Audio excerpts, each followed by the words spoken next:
Hey guys, welcome back to my channel.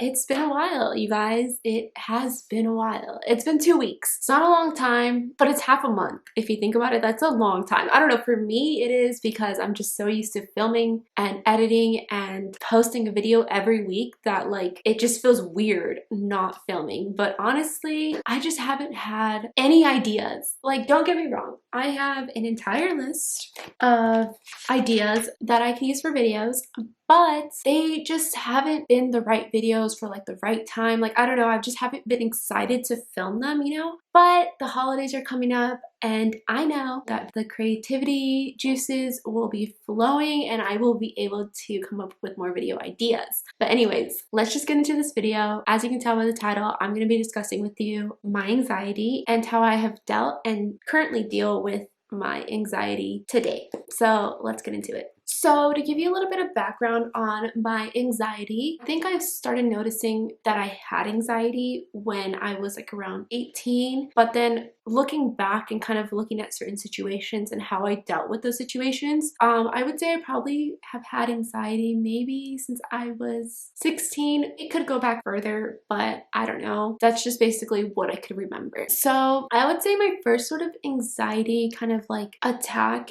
you could say, was when I was probably like 16, 17 and I was playing soccer. Around that time, friends from school and family members more often would come to my games just, you know, to see other people that are playing or to see me, you know, and I would get really nervous when people would come to watch me because I felt like I would have to do my absolute best. I remember I would play midfield, right wing, and that requires like a lot of running back and forth. And I remember I'd be, you know, running down the field with the ball, dribbling it between my feet, and when I would get close to the goal, my body would sort of like shut down in a sense. My legs would get so heavy. I mean, so heavy. Like, I felt like I was carrying cinder blocks and I had little chicken legs. Like, it just, it didn't make any sense. But when I would try to go make that goal, and on the normal basis, I feel like I could make that goal, but I would just get so nervous and I would get so anxious and my heart would just start racing, apart from the adrenaline, right, from playing a game, but it would just be so intense. And I would try to kick that ball into the goal, but I just couldn't. I could not do it for the life of me. Like, my kick would be like, pew, you know? It was so bad. It was so ugly to make a goal like that. Like, sometimes the ball would go in, you guys, by some miraculous sort of like freaking miracle. The ball would go in because maybe the goalie wasn't paying attention, or I don't know. But that's what I would say was my first like experience of being super anxious and like anxiety kind of like shutting my body down. So I remember that this sort of anxiety started, and it was different because it wasn't like I was trying to make sure that people were, you know, like proud of me for doing good in the sport or anything like that. It was more of like I don't even know how to explain it. Like, it would come out of nowhere. This certain moment in particular is very significant to me because it was very scary. So I remember one time, it was barely when I first started driving, and I think I was on my way to the gym or I was somewhere and it was late at night, and all of a sudden, literally just driving in my car, listening to music, going to the gym, all of a sudden I started shaking uncontrollably, where it's like if you're shaking because you're super cold, you're in Mount Everest or something like that. Like, I was shaking, and I remember like it started like right here and I was just shaking like this and I couldn't control it. And then like I started feeling like a loss of sensation in my legs, and then my foot started shaking. And keep in mind, I was driving, like, so that is extremely dangerous. So I ended up pulling over because I just did not understand what was going on with me. And I ended up calling a friend, and she came over right away. She had her mom drop her off. She picked me up and she drove me home because I couldn't drive myself. Like, that's how bad my anxiety or panic attack was, and at that time I just didn't understand it. Once that happened, I talked to my mom about it, and she told me, you know, the mind is a powerful thing. If you kind of tell yourself like everything's gonna be okay, I'm fine right now, just breathe deeply, your panic attack, anxiety attack will go away. So I probably struggled with that sort of like shakiness out of nowhere, probably for a good like year. And my mom's method that she told me, kind of just like to relax and tell yourself that everything was going to be okay and breathe in and out and stuff like that, did work. It worked significantly. So if you're struggling with anxiety and you get to that point where you're just shaking uncontrollably, just breathe deeply and tell yourself like everything is okay, you're okay. Your mind is so much more powerful than your body. Like your mind is what controls your body. So just tell yourself those kind of things, and it does help. Believe me. I don't know if you know this because I didn't know this. But anyway, so I don't know if I mentioned this already because I was on the phone for like 20 minutes, so I forgot everything I said. But I do have like notes on my phone that I wrote down for things that help me with my anxiety. So another one that I wrote down was go for a walk or exercise. This is very true for me. Going for a walk, especially, it could be if I'm having just a down day, because there are those days that I wake up and I just don't feel like getting out of bed. And I feel like all of us sort of experience that, whether it be for whatever reason it may be, you know. But sometimes I'll push myself, you know, Ashley, just go outside and run some errands. But I have found that on those days in particular, they don't necessarily have to relate to anxiety. Walking and just getting out in the fresh air and just walking with someone, especially, and just venting to that person about your feelings and your sentiments at that particular moment really does help. So if you ever have those days where you feel a little bit on the sad side, because I don't want to call it depression because I know for a fact I don't have depression, but it's just those days, maybe around the time of the month, that I feel very kind of like alone, even though I'm not alone. You know what I mean? So yeah, walking really helps with that, and just venting to somebody and just letting them know how you feel, even if how you feel doesn't relate to them at all. But yeah, so for anxiety, exercising 100% for me works. Like for instance, not too long ago, I was actually going to a gym for a workout class that I attend, and all of a sudden I got a panic attack and I started kind of like hyperventilating a little bit, and like my heart was racing and I was just so like, what the heck is wrong with me right now? Like I'm literally just walking to the gym, like I should be perfectly fine. But I noticed that when that happened, I kind of just was like, Ashley, you're gonna be fine, you know,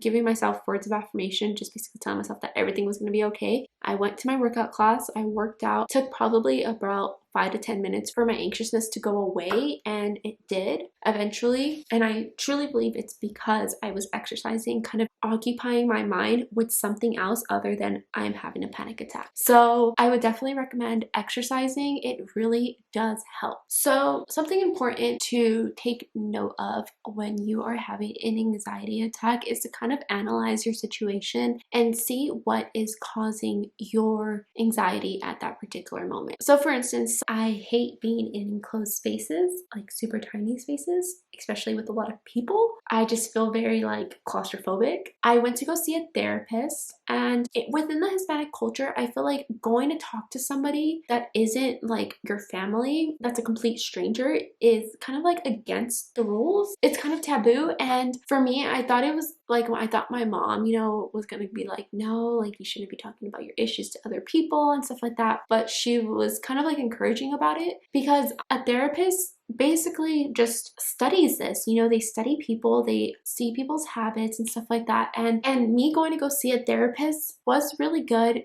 because I got to kind of discuss and kind of understand a little bit more where the root of my issue is. I only went once, and that's because I felt like in that one session, I was really able to understand myself and able to kind of understand what was affecting my daily life and what was affecting kind of like my body at the same time. My therapist did recommend journaling down how you feel every day. And that is a little bit tedious, but it is good because it helps you kind of understand, okay, you felt this way this day because of this occurrence, or you felt great that day because of something that you did. General anxiety disorder. Okay, so one thing I wanted to read, actually I just pulled it up, is that, so there's a family of anxiety disorders, which include generalized anxiety disorder, panic disorder, agoraphobia, social anxiety disorder, and post-traumatic stress disorder. Obsessive compulsive disorder. So otherwise known as OCD. There was a certain time in my life, because you could say I haven't had a really long life, but in my life, I would notice that I had to have things a certain way and it had to be that way. And if it wasn't that way, I would get moody or I would get like panicky and I'm just like, oh my God, it's not that way. It's not gonna work. It's not gonna, you know what I mean? And it had to do with like how things were placed in my room or how things were placed in my bag or how things were placed in certain areas. When I told my therapist about this, she said that, like I said in the beginning, your mind is a very powerful thing. And for the most part, these disorders come from your mind and how your mind works. But your mind could overrule anything. Like, have you heard of those people that have become paralyzed from the waist down, but have always believed that they could walk and literally told themselves every single day that they could walk and they ended up after being paralyzed? Like, that's just crazy. So when I say your mind is a powerful thing, it is a powerful thing. People just, if you don't believe it, of course it's not going to happen. You know what I mean? Basically, like that whole mild OCD thing, I got over it. Yes, I'm still organized with my stuff, but I'm not like, oh my God, that needs to be a certain way. You know what I mean? Like a little cuckoo person. Okay, guys. So those are basically just a couple of the things that work for me and that I have felt to be the most effective in just helping me control my anxiety. Believe me, it was a lot worse when I was around 16 to 18, a lot worse. But now that I'm older and I understand how anxiety works and that your mind could overpower your anxiousness, I have been able to control it. Is it 100% controlled? No. Do I sometimes get super anxious in certain situations? Yes. It's not going to go away completely. I mean, you can't expect it to go away completely. And nor do I ever want to see anybody have to go on pills. I mean, unless it's absolutely necessary, then by all means, if your doctor prescribes it to you, then okay, that's fine. But if you could avoid it at all costs, then do it, because you don't want to be on these drugs where they make you like loopy and like shut you down as a person. Like, you don't want that either. I know some people kind of put their health in the back burner, and that's not how it should be. Your health is always one of the most important things that you need to take care of. And I just searched up some coping strategies because I know not everybody kind of looks out for themselves. They kind of just go on their daily lives and say, well, this is how I am. But you could definitely kind of figure out how to make your life better by taking on some of these coping strategies that I'm going to be telling you about right now. I did get them from the internet, and it's actually from the Anxiety and Depression Association of America. So I'm just going to go ahead and say them so you guys don't have to search them up. So it says, try these when you're feeling anxious or stressed. Take a time out, practice yoga, listen to music, meditate, get a massage, and just kind of clear your head. Eat well, balanced meals. Very important. Remember, guys, take care of your health. Do not skip meals, because that, if you're anything like me, that makes you very irritable. Like, you're very just like hangry. So don't skip meals, because it also boosts your energy when you're eating healthy, and always keep snacks on hand. I know that's like not something you really think about like associating with anxiety, but it is important. Limit your alcohol and caffeine, because it says that caffeine and alcohol could actually aggravate anxiety and trigger panic attacks. Get enough sleep. I feel like nobody in America sleeps anymore, but get enough sleep, because when you're stressed, your body needs the additional rest. That kind of rhymes. Exercise daily. This is important, people. You need to exercise. Like, I know some of us just want to be on the couch watching Netflix and not doing anything else, but exercising is very important. I mean, do it for yourself. You don't have to do it for anybody else, but exercise. It is so important. Whether you do cardio, weightlifting, Zumba, any sort of exercise, just do it. Take deep breaths, like I told you, because it helps. Count to 10 slowly. So it says repeat and count to 20 if necessary. So it does help, because your mind is kind of thinking of the numbers versus thinking of your anxiousness. So that's a good tip. Do your best. This is something that I really needed to hear back then when I was told about this from my therapist. Do your best. Don't expect perfection. Accept that you cannot control everything. Those are for so many people out there that I know. Accept that you can't control everything, because that's just how life is. Welcome humor, because a good laugh goes a long way. So try to laugh. Try to think of something funny when you're having an anxiety disorder. If somebody is trying to help you cope with your anxiety and is just trying to make you laugh, don't take it bad in that they're trying to be insensitive to your feelings and not understand you. Maybe that's just their way of being like, hey, distraction, laugh here, you know what I mean? I know this, learn what triggers your anxiety, whether it be work, school, family, friends, anybody, anything.